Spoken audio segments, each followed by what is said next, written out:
Hi, this is Jukio Kallio. And this is Daniel Hagström. And you're listening to... The Sound Architect Podcast. Yeah.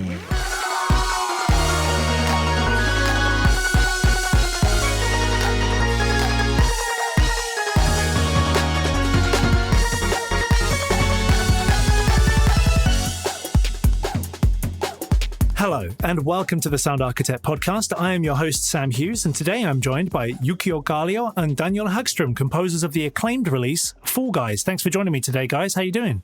Oh, it's all good. Thank you very much for having us. It's an absolute pleasure. So before we discuss Fall Guys, which I think people will probably have heard of by now, I wanted to ask you both, how did you get into writing music and how did you end up working together? Well, that's that's a long story. Let's go. Do you want the version where how we got into the industry or how we started making music? Both. Well, essentially, I was listening to a lot of metal music and then very fast metal music. And then Awesome. I thought that the only way to start a band is to go to a music school and get some kind of paper from there. And then I found the band called Nirvana. And then I realized that anybody can do this. And then I started making my own songs. I literally thought you needed a degree. You had to have a degree for music to have to a even band. form a band. But yeah, then I heard Nirvana. Yeah, that's... I love that. Yeah. Do you need a degree? No, man. Have you heard Nirvana? Like... Yeah. So how did you, Daniel? I don't even know. I mean, as far you just love music since like being a child, and you kind of end up doing it or making it. It's at some point I think I wanted to, when I more consciously started even realizing that actually music can be made, not just listened to. I think at some point I wanted to be a classical composer, which is kind of Sibelius. Yeah, I wanted to be the next. No, not really. But at some point, I kind of realized. I think it was at the time when I found out about electronic music. I kind of fell in love with more electronic sounds, and I realized that actually my thing is to fiddle with the sounds. All right. It's just a bonus if there comes some music out of it. But well, yeah, I think, I don't know, I haven't had that direct path. It's just always been there, the music making. This is probably the first time someone ever asked me this. I've never had to think about it because it's always just been, that's how it is. That's always a good way. It's always good when it's natural, right? Yeah, it's rather difficult to answer this question, actually, to be honest. Yeah, I mean, it's easier to answer the how than the why, right? Yeah, I guess. Like the why is kind of there already, especially with a lot of musicians. You just want to. Yeah, it just happens. Yeah. And you just find yourself with, like, because I don't have any musical background in my family. My parents live on an island near Turku archipelago, and my parents, they work with boats, and I used to go with my father on a shipyard to work, and I would use all my income as a teenager to buy like music stuff, and I built my studio in the garage. Nice. I don't know, it just I kind of just happened. Awesome. And how did you guys end up working together? Oh yeah, this is a funny story actually too, because we've been good friends for a long time, like over 10 years or so at this point, I guess. I think so. But yeah, we met at this one musical project, like a stage musical, like a theatrical musical thing. And I was in charge of the music and sounds of this production. And Jukio was one of the actors. He would be on stage dressed as a bear. Like, let's not go into detail about any other details about this production. But I mean, we can leave it at that. But yeah, then we kind of connected. Yeah, through music, and then we just started hanging out and making electronic music, because we still in the bear costume. Yeah, right? Of course. Still He's sitting with the bear really costume. Yeah, I know. Oh, he's wearing it right now, right? Okay, yeah, that makes sense. But yeah, then we just we connected through electronic music, because we were both very into electronic music at that time, and then we started hanging out, and we went to my parents' place at the island to like to camp ourselves in for a week or so, and we just produced music, and we also did some underground live shows and things like that together. So we've done a lot of music together over the years, but I think this is the first time we actually collaborated professionally on a project of this scale, I think. Or is it? For or sure. is it? Yeah, I don't know. I think yeah. I don't know if that's even in a kind of relevant, like a real project, not just something Yeah. for ourselves. Yeah, of course, Daniel has been mastering my music. Oh yeah. Oh yeah, of course, yes. Before, 'Cause but we didn't mention yet this, but the video game composer here is Jukio, and I'm actually a mastering engineer at Finvox Studios Helsinki, and actually Jukio took me on this project for production help. So Jukio is actually the one who's been doing video game video game music for 10 years now professionally, and I've been in the music industry in other things. Wow. And what a project to collaborate on. Like, did you have any idea when you were first... I mean, let me go right to the beginning. How did you first get involved with Fall Guys? So Devolver, the publisher of the game, got into contact with me because I worked with them before on some projects and trailer music, and they asked if I wanted to do the thing, and then Mediatonic, the makers of Fall Guys, got into contact with me through that, and they told me what kind of music they want for the game, and I was like, oh no, this is way too much. Like I can't produce this sound. Like I can do the compositions for sure, but like the sound is just too much work. And I was already gonna say no at that point. Like I can't do this. But then then I realized I have this great friend who really knows how to fiddle with the sounds and knows the synthesizers and drum machines, and I asked Daniel to join me for the thing. Amazing. And then I said yes. And now we're here. Jukio was kneeling and asking me to Please help. You gotta help me, man. So how much did you know about the game when you were first kind of briefed on the project? Like, what did they tell you? I think I only heard that it was kind of the first bigger game project for Mediatonic 2, and also that it was an online game, so that is always a really big gamble if it works or not. And I don't think we really had any expectations for the if it becomes big or anything. You never know that beforehand, of course, but yeah. Wow, so you had literally no idea what was going to happen. Yeah, we had some they gave us, didn't they give us like some material to look at first. Like we didn't get any part of the game or anything like that. We got some footage of the gameplay, some graphics, some spreadsheets, presentation about things. Like a PDF with images and the idea of the game and what kind of music they would like to have. And and based on that, I think Jukio then started to gather the idea of how to approach the compositions, and it was actually a long time before either of us actually got our hands on the actual game. We never really played it before. I think you played it only after it was released. Yeah, I got to play the game a week after it was released. So. Well, I have to ask as well, when you first saw the footage, what went through your mind? Well, it definitely looked like fun game. Yeah. But of course, like I said before, that online games can be, because it needs a lot of players to be the fun game that it's designed to be. So it was very like a gamble if it becomes fun, because it needs the players. But it definitely, like, the idea of it was like immediately, okay, this is going to be a fun game. Yes. And I think you were very correct in your assumption. It turns out it's a very fun game, and a lot of people agree with you. Yes, for me, when I saw the pictures, and because you have to know that I'm not from a gaming background that much. I don't really know about the video game world that much. So to me, I saw this like, wow, all these colors and these rubbery dudes, and like, this looks great. I have no idea what's going on. So you said they sent through what they wanted from the music. What what was in the brief? What did they ask for?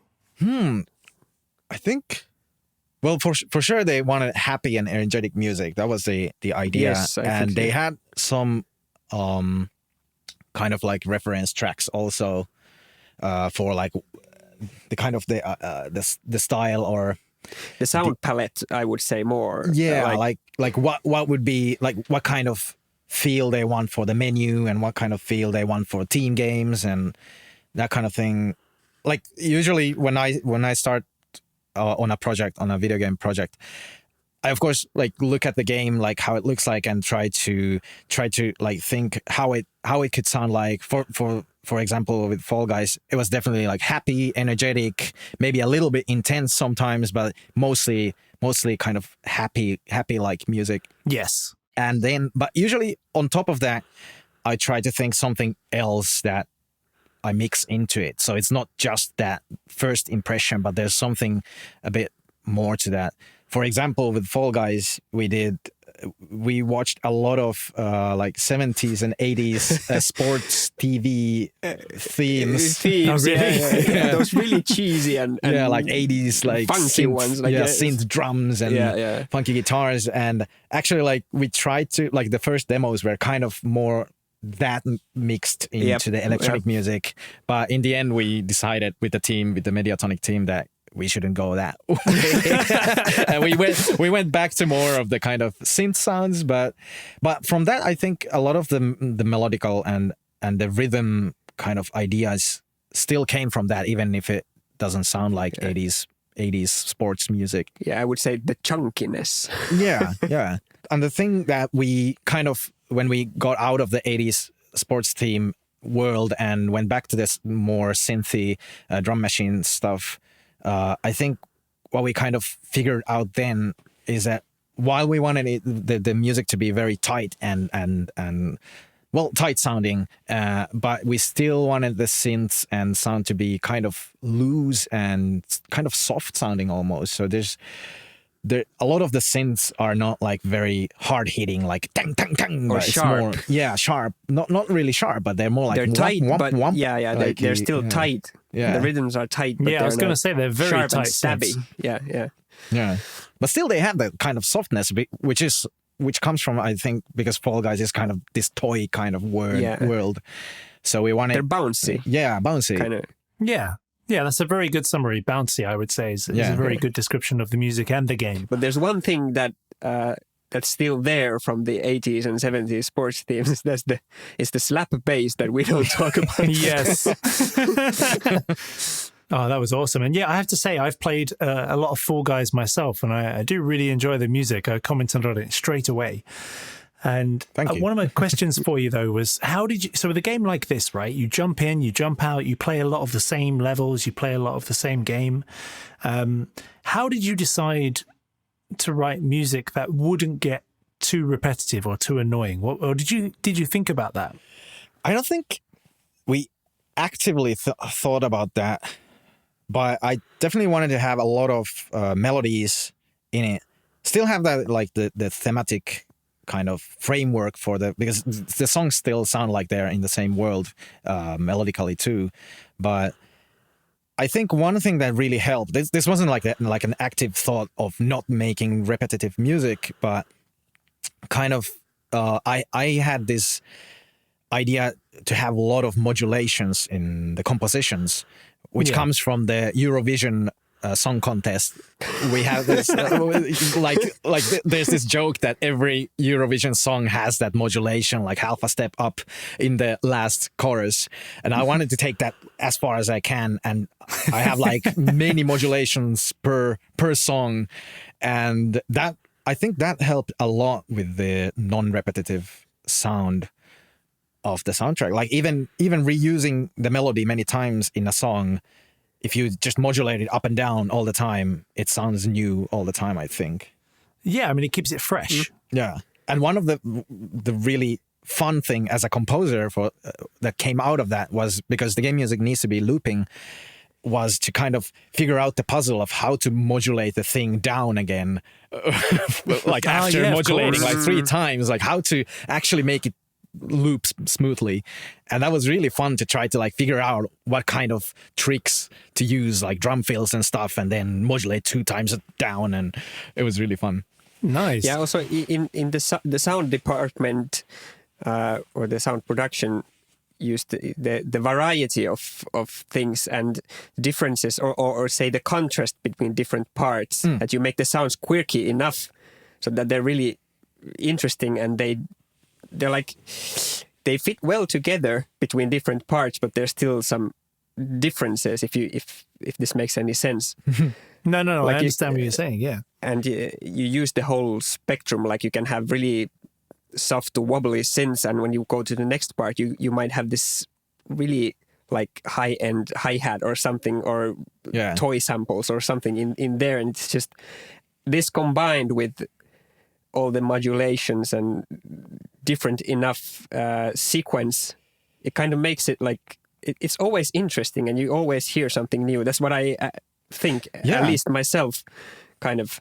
And it's a good combination. Yeah. And definitely what helped, like how we did this soundtrack, was basically I composed the songs in my studio, and then I brought them to Daniel, who made the sounds and programmed the synths and drums, and then we kind of went back and forth with that and made the songs longer, and then went back to Daniel, and I think the kind of that gave a lot of time for me to think about the melodies and the bass lines and rhythms, and then a lot of time for Daniel to think about that, like details and like how the synths really like go into with the rhythm. For example, like if bass sound, if it has really slow attack, that we have a lot of synths that has a slow attack, like womp womp instead of bang bang. So how to kind of get that to groove with the rhythm, because it can't be just whatever slow ramp. It has to be like exactly with the rhythm. Yes, it requires very precise programming and automation, actually. Yeah. The music sounds effortless, but if you look at the session, there's a lot of a lot of automation lines. Yeah. But yeah, that kind of like the that we had our kind of very specific roles that we did, and we had enough time by ourselves to work on our parts. I think that was really important to have all those details and have all those changes in the songs.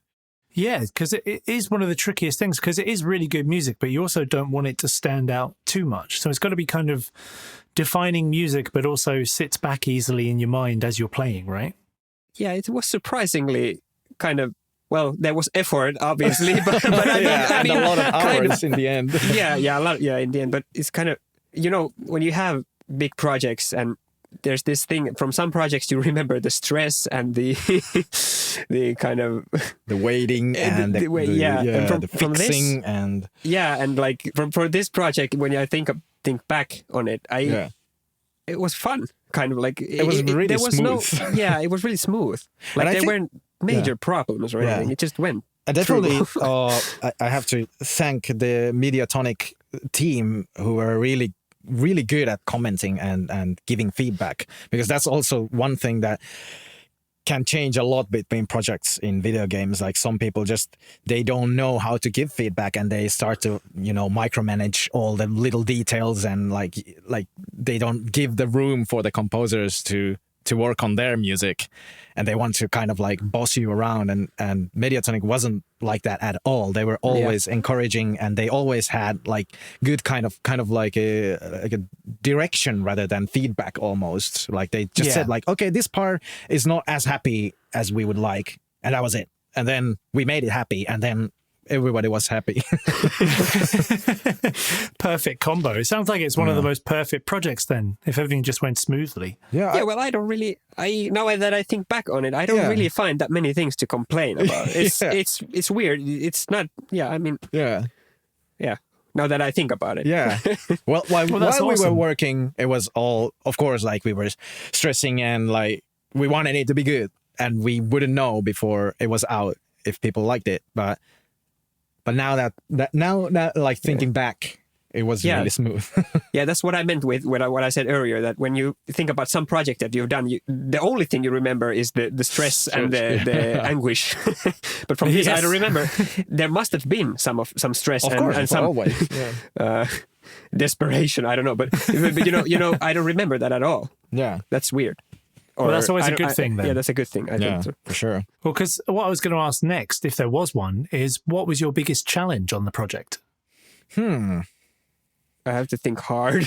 It sounds like it's difficult to find one. Yeah, well, some parts, yeah, there was, I think, on my part, to come up with sounds for something. I remember what was it, but I remember doing a few iterations on some songs, and some songs, the important sounds, the lead sounds. Yeah, like they have to be the memorable, the perfect thing. Yeah. And that kind of ties the song together. So some of those, I think I had to spend some extra time on and do some versions. Yeah, like usually when I started composing, I made some kind of demo sounds, like this could be this bass and this synth could sound something like this, and then I let Daniel do whatever he wanted with those. But sometimes there were like some leads, like I just said to Daniel that we need a really interesting lead sound for this, and then just left it at that. And that was probably like a few nights that you had to be at the studio just like coming up with sounds. Yeah. For me, I guess the most challenging part was the making the theme song, because that was the beginning of the project. We made the theme song first, almost ready, and like demoing that and coming up with the sound palette, coming up with the what is Fall Guys music, like creating the musical world of Fall Guys. That was of course that's always fun. That's what I like to do, but also, because you don't know where to take these things, you have to go through a lot of feedback loops and like get comments and stuff. But even that was very, very fun thing to do. But so not very hard. Not that. Yeah, now that you mention it, then the initial sound palette building, because because we went through the 80s sports themes, and we went through some other kind of synth styles, and in the end, it became really good. But like, I went through stages. Yeah. But after that, like, we had the pretty clear palette for the Fall Guys. Like, what does the game sound like? Because Mediatonic was happy, we were happy, and then we started making new songs, and we could kind of like reuse the ideas and also like come up with new ideas based on the theme with the rest of the songs. And it's always hard with that blank canvas at the beginning, isn't it? Like you say, when you've got a theme tune to write, it's got to be iconic, it's got to have all these elements, but then you have to do that feedback loop to find out what people are actually expecting and what you can deliver. And it sounds like it was really smooth, though, even though you had to iterate. You had quite a good feedback loop going. Yeah, and that definitely helps that Mediatonic really knows how to give feedback. Yeah, that's... Yeah, that's one of the hardest things sometimes, isn't it? Sometimes you're both talking a completely different language. And trying to get to the same place. So with this one, I have to ask again, like, we kind of highlighted your biggest challenge, but what would you say your proudest moment is? I think for me, that was really memorable moment was when in the first in-game Fallen Roll, that's the track name, the in-game track that you usually get when you start the round and you start running for the first time, and that we had the kind of choir. How do you say choir? Choir. the little Fall Guys singing. And when I came up with that was really fun. Like, okay, maybe this works and this could be a fun thing. But then later, when I continued the song and it became this drum and bass, really like hype drum and bass part at the end, and I added the little Fall Guys singing on top of that part, and it really kind of came together. Like the song really became something more than its parts, kind of. And when I was composing that, I was actually at home that time because of the virus thing, and I was composing at home, and I was just sweating because it was so much fun to work on that part. I was just listening to it on loop, and I was just like, yeah, this is the shit. But yeah, that was the kind of like, awesome. Like just making these fun parts and then bringing them together in the end. And when it really clicks, it's such a cool moment, and I'm super proud of how that came out. Well, for me, I was just thinking that what would that be? Because actually, I haven't thought about this either before. because obviously I really like those little tiny details and rhythmic quirks and everything I did. But I think the most thing I'm proud of this is the overall sound and the mix and the master. Because I'm a music technical person, kind of, like I really kind of, now that I got to build the production from ground up all the way to the master, and mastering is my main job, is that when I master other people's projects, I don't usually have the luxury of going into the mix or into the production. But this time, because this time I actually built the whole production and mix from ground up, and to me it's just perfect. I mean, I don't want to I think I don't want to pat myself in the back too much, like being a jerk or anything. It's just. That sounds perfect to me. The mix is perfect. The sound is perfect. The punch is perfect. It's the master. The masters are really loud and clear and not distorted, punchy.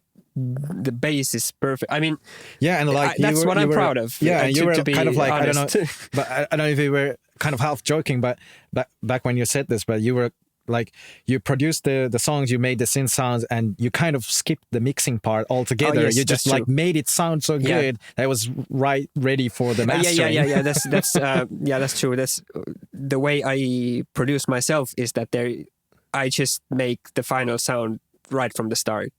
So I don't really. There is not that big a dedicated mixing phase, because it's already, the song is there. Then I just mastered it.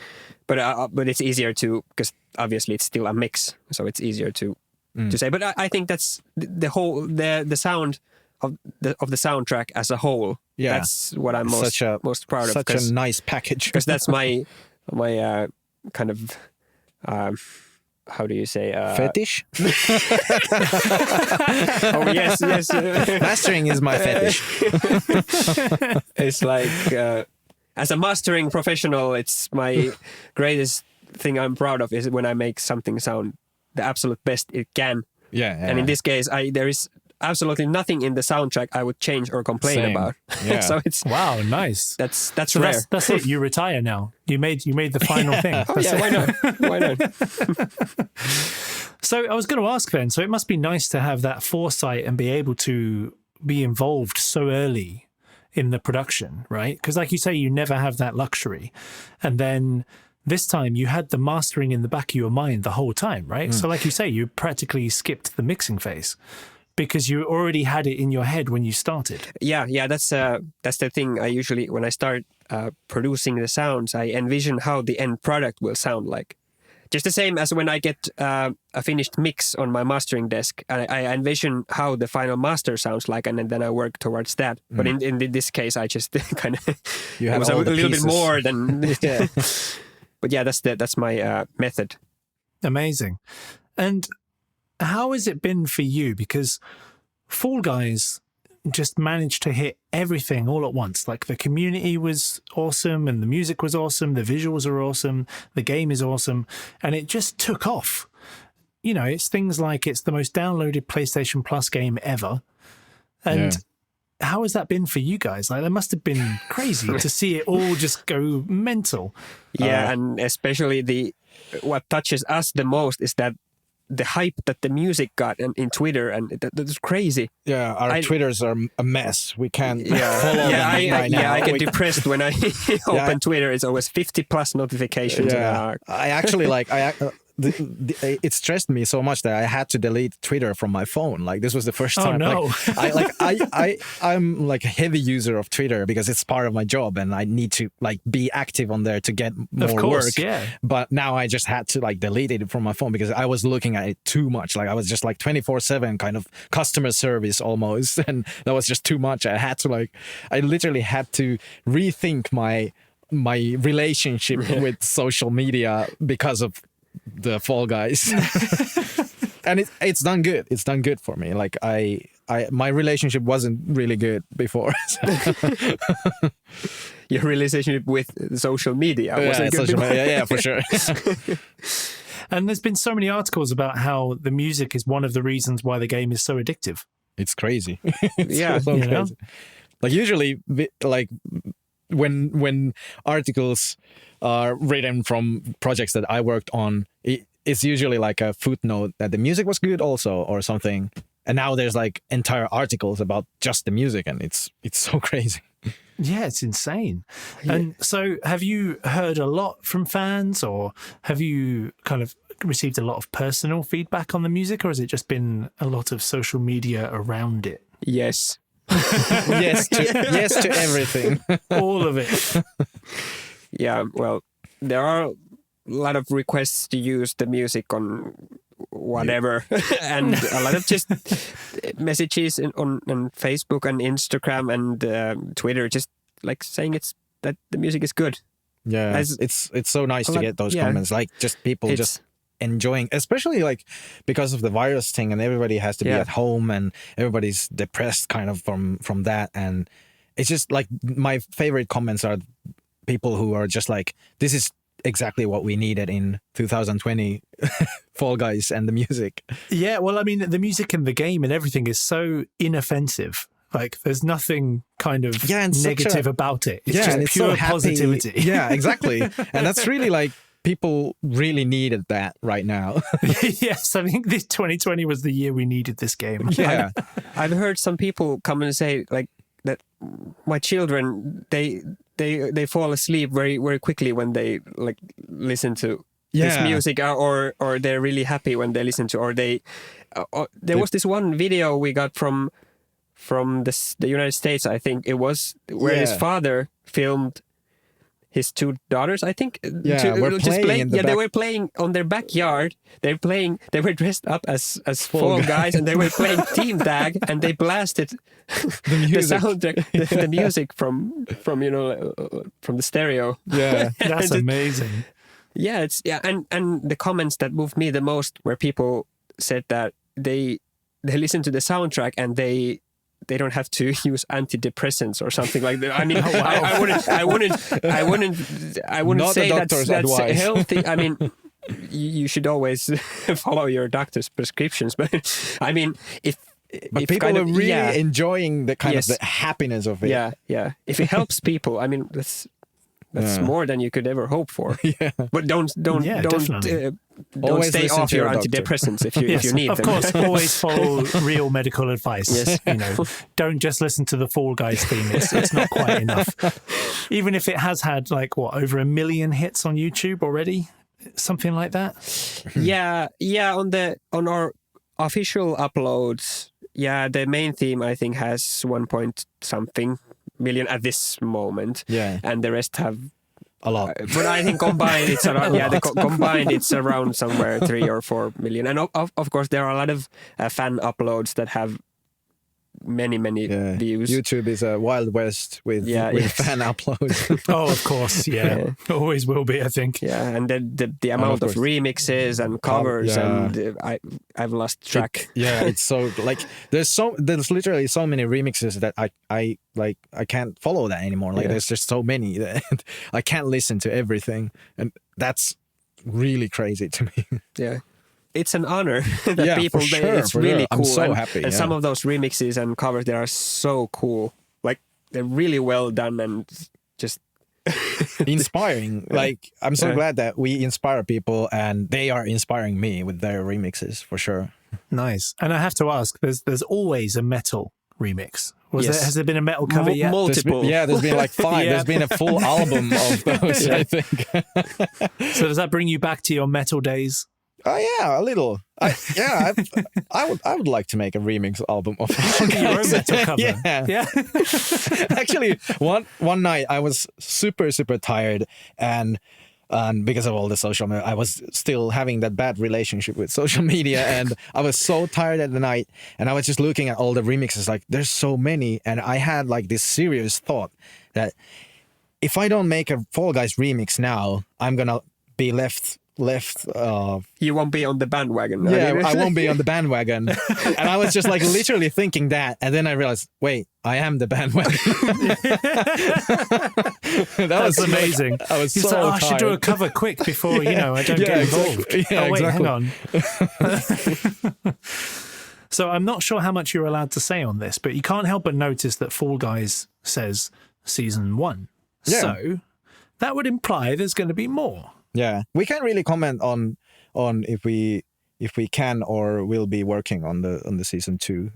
Of course. Okay. But hopefully. Hopefully, yes.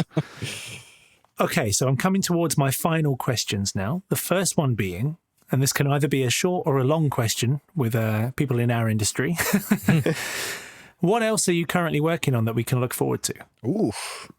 That you can tell us about. There's going to be a new remix that comes out actually. Oh, I don't know when this podcast is coming out, so it's probably out already. But a remix for Lena Raine, who made the Celeste soundtrack. So yes, she's a very, very cool artist. And one big thing is that I'm releasing my new solo album. Congratulations. Thank you. It's all Finnish pop music, like electronic pop kind of stuff. So I'm so glad that it's coming out. It sounds good. Yeah, we'll have a link below if it's out on release. Okay, yeah, cool. Daniel mastered it, so it sounds great. Yeah, I'm here commenting. It sounds good. Tell them it sounds good. It'd be pretty terrible if you were like, "Oh, Daniel mastered it," and it's not as good as Fall Guys, but it's all right, I guess. Yeah, it's okay. But yeah, I guess that's the big thing that's happening other than Fall Guys remixes. Yeah, you got to get on that bandwagon, you don't want to miss out. No, I need to work. Yeah, obviously for me the answer is not as exciting as Jukio's because I continue with the mastering, and obviously I can't comment on the upcoming artists and releases that I will be working on because that's secret stuff until they are released. So it's Classic. That's what I'll be doing. Just mastering music and some big stars though, but I can't tell who. Top music. Okay, so my final question for you guys, and feel free to take your time on this one. If you could go back in time and give yourself any advice, what would it be? Any advice regarding anything? Well, audio work, or just Fall Guys? Mainly towards music, yes, rather than invest in Apple. Yeah. Okay, I could take this first. Maybe this is more towards the industry and working in the industry is to network more and to know people more, because it doesn't matter how good you are, but no one's going to find you if you don't know people. That's a good advice when people ask me how to get work in this industry and how to get to. You just need to be known to people. Just need to be known. Well, obviously, you have to know how to do a little bit good as well. Yes, okay, yes. But I mean, just that's important. Get out of your house and meet exactly. people as much as you can, I guess. This is something I would tell my way younger self, I think, and don't take it all way too seriously. I mean, in the end, it's music and it's fun. It should be fun, I think. Yeah, fun is definitely. Yeah, I would probably just say don't change anything. Just have fun. Like I love my life, so I wouldn't change anything. I would say it's gonna be stressful, but don't stress it. Yeah. So your advice for your younger self is like, don't worry about it. It's gonna be great. Yeah, definitely. Yeah. Awesome. Well, I have to say, guys, having you on the podcast has been as fun, if not more fun, than playing Fall Guys itself. Whoa, so that's thanks a lot. again for the time that you've given us today. Yes, thank you very much for having us. This was really fun. Thank you. Yeah, it was super fun, and we look forward to having you back in the near future, I hope. Nice. Have a great one, guys. Thanks again, and thanks everyone for listening.